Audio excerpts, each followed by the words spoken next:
PM Modi ने महाकुंभ और भारत की सांस्कृतिक चेतना को लेकर लोकसभा को संबोधित किया। पीएम मोदी ने लोकसभा में कहा कि इतिहास में कुछ ऐसे पल आते हैं जो आने वाली पीढ़ियों के लिए मिसाल बन जाते हैं। भक्ति आंदोलन के दौरान जिस तरह से आध्यात्मिक चेतना जागृत हुई थी, वैसे ही महाकुंभ भी सांस्कृतिक और आध्यात्मिक चेतना को पुनर्जीवित करने वाला आयोजन रहा। पीएम मोदी ने प्रयागराज और उत्तर प्रदेश की जनता को इस ऐतिहासिक आयोजन के लिए धन्यवाद दिया। महाकुंभ के माध्यम से भारत के विराट स्वरूप को दुनिया ने देखा, ये बात भी कही। महाकुंभ से अनेक अमृत निकले हैं। एकता का अमृत इसका बहुत पवित्र प्रसाद है। महाकुंभ ऐसा आयोजन रहा जिसमें देश के हर क्षेत्र से, हर एक कोने से आए लोग एक हो गए। लोग अहम त्याग कर वयम के भाव से, मैं नहीं हम की भावना से प्रयागराज में जुटे। अलग अलग राज्यों से लोग आकर पवित्र त्रिवेणी का हिस्सा बने। जब अलग अलग क्षेत्रों से आए करोड़ों करोड़ों लोग राष्ट्रीयता के भाव को मजबूती देते हैं तो देश की एकता बढ़ती है। जब अलग अलग भाषा बोलियां बोलने वाले लोग संगम तट पर हर हर गंगे का उद्घोष करते हैं तो एक भारत श्रेष्ठ भारत की झलक दिखती है। एकता की भावना बढ़ती है। महाकुंभ में हमने देखा है कि वहां छोटे बड़े का कोई भेद नहीं था। ये भारत का बहुत बड़ा सामर्थ्य है। ये दिखाता है कि एकता का अद्भुत तत्व हमारे भीतर रचा बसा हुआ है। हमारी एकता का सामर्थ्य इतना है कि वो भेदने के सारे प्रयासों को भी भेद देता है। एकता की यही भावना भारतीयों का बहुत बड़ा सौभाग्य है। आज पूरे विश्व में जो बिखराव की स्थितियां हैं, उस दौर में एकजुटता का ये विराट प्रदर्शन हमारी बहुत बड़ी ताकत है। जो हमारी मॉडर्न युवा पीढ़ी है, ये कितने श्रद्धा भाव से महाकुंभ से जुड़े रहे, दूसरे उत्सवों से जुड़े रहे। आज भारत का युवा अपनी परंपरा, अपनी आस्था, अपनी श्रद्धा को गर्व के साथ अपना रहा है।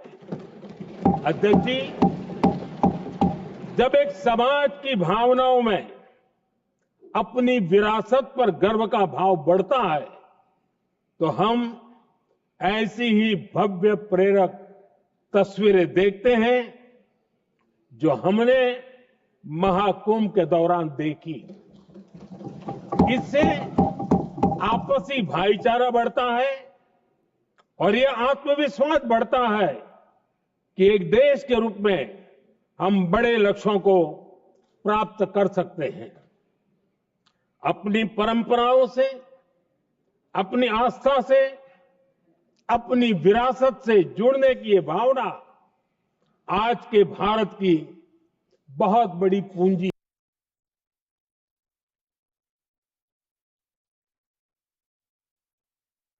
सबका साथ, सबका विकास, सबका प्रयास, इतना बड़ा, इतना भव्य आयोजन को इतनी सहजता से संपन्न कराना, ये सबके प्रयास के बिना कतई ये संभव नहीं होता। और ऐसे में उन श्रद्धालुओं की भावना को सम्मान देते हुए मुझे लगता है दुनिया का एक सबसे बड़ा, सबसे खूबसूरत आस्था से जुड़ा हुआ जिस तरीके से महाकुंभ का ये आयोजन कराया गया है, उसमें एक एक व्यक्ति का जिस तरीके से प्रधानमंत्री जी ने धन्यवाद किया, श्रद्धालुओं की भावना का सम्मान किया, मुझे लगता है इतने बड़े आयोजन के बाद ज़रूरी था कि भारत की संसद से भी उन तमाम श्रद्धालुओं के प्रति वो सम्मान का भाव जाए और इस कार्यक्रम के, इस आयोजन को सफलतापूर्वक आयोजित कराने वाले हर एक व्यक्ति को उनका श्रेय मिलना चाहिए। उसी सोच के साथ आज प्रधानमंत्री जी ने अपना वक्तव्य रखा है। यहाँ पर विश्व का एक सबसे बड़ा आज तक के इतिहास का एक धार्मिक आयोजन था जिस पर प्रधानमंत्री जी ने उसकी सफलता के लिए सबका जो प्रयास हुआ है उसके प्रति कृतज्ञता ज्ञापित की और भारत की सभ्यता, संस्कृति, धर्म, आध्यात्म, साहित्यिक, सांस्कृतिक, आध्यात्मिक, धार्मिक धरोहर कितनी मजबूत है, देश की एकता, अखंडता का प्रतीक भी, भाईचारे का प्रतीक भी कुंभ का आयोजन रहा है। उसके प्रति उन्होंने सबको शुभकामनाएं, बधाई और सबके प्रति कृतज्ञता ज्ञापित की। प्रधानमंत्री जी धन्यवाद देने आए थे। वो पूरे 100 करोड़ सनातनियों का, पूरे विश्व से भी जो जितने हिंदू आए थे या हर धर्म के लोग ने स्नान किया था, धन्यवाद देने के लिए उन्होंने पार्लियामेंट में वो आए थे। बस उनका वही उद्देश्य था। विपक्ष उसमें अपना कुछ मौका ढूंढ रहा है, वो हमको नहीं मालूम। तो यही बात है कि ये लोग क्या ढूंढते हैं, बात पॉजिटिविटी में, ये लोग नेगेटिविटी ढूंढते हैं। प्रधानमंत्री का उद्देश्य, थॉट बहुत पॉजिटिव था, धन्यवाद ज्ञापन था। जितने लोग भी कुंभ से जुड़े थे, हमारी राज्य सरकार से लेके जितने भी लोग उसमें उस मुहिम को, महाकुंभ को अद्भुत बनाए, उसके लिए। विपक्ष को तो महाकुंभ ही रास नहीं आता है। ये विपक्ष, अभी आप समझ लीजिए, मैं पूरे विश्वास से आपको कह सकता हूं कि जिसको इतना गौरवशाली कुंभ की चर्चा ठीक नहीं लगती, प्रधानमंत्री जी स्वयं बता रहे हैं, दुनिया के मैक्सिमम देश आज महाकुंभ की सफलता, महाकुंभ का महत्व, महाकुंभ का पौराणिक दर्शन, उसका गुणगान कर रहा है। वहां विपक्ष महाकुंभ की सफलता की चर्चा भी नहीं सुनना चाहता। मेरा विश्वास है कि आने वाले समय में जो लोग विरोध कर रहे हैं, इनको उनके क्षेत्र की जनता दोबारा संसद में नहीं आने देगी। माननीय प्रधानमंत्री जी ने एक तरफा बयान दे करके और सदन से 1 सेकंड में चले गए। अच्छा होता इस महाकुंभ पर एक बड़ी चर्चा होती और उस चर्चा से ये होता कि महाकुंभ को एक दिन के लिए तो था नहीं, महाकुंभ तो बहुत दिनों से चल रहा है और भविष्य में चलता रहेगा। हमारी भी सरकार थी, माननीय नेताजी श्रद्धेय मुलायम सिंह यादव जी के नेतृत्व में 3 बार सरकार थी, माननीय अखिलेश जी के नेतृत्व में सरकार थी और इन सरकारों के रहते और चलते हमारे कहीं पर चिड़िया भी नहीं दबी और बहुत अच्छे ढंग से, शानदार तरीके से महाकुंभ का आयोजन हुआ। लेकिन अफसोस के साथ है कि इस बार जो महाकुंभ हुआ है उसमें चर्चाएं ज्यादा की गई। और चलिए कुछ बड़ी जानकारी आपको हम देते हैं इस पूरी खबर से जुड़ी हुई।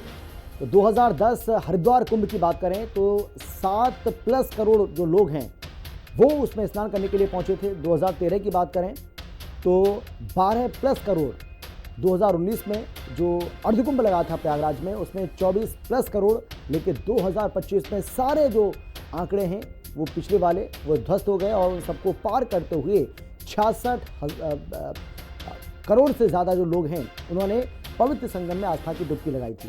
तो ये आपको हम बता रहे हैं कि 45 दिन में 66 करोड़ लोगों ने स्नान किया। 13 जनवरी को महाकुंभ की शुरुआत हुई थी, प्रयागराज में यह महाकुंभ लगा था और 26 फरवरी को आखिरी स्नान हुआ था। तो भव्य दिव्य महाकुंभ की जो गाथा है, किस तरीके से बीजेपी भी उसके बारे में बताती है और ये हम आपको बता रहे हैं कि किस तरीके से इस कुंभ को न केवल भव्य बनाया गया था, दिव्य बनाया गया था, बल्कि ये जो डिजिटल कुंभ था इसने कई बड़े कीर्तिमान जो है वो स्थापित किए और कई बड़े रिकॉर्ड्स को ध्वस्त भी किया। चलिए अब आगे बढ़ते हैं।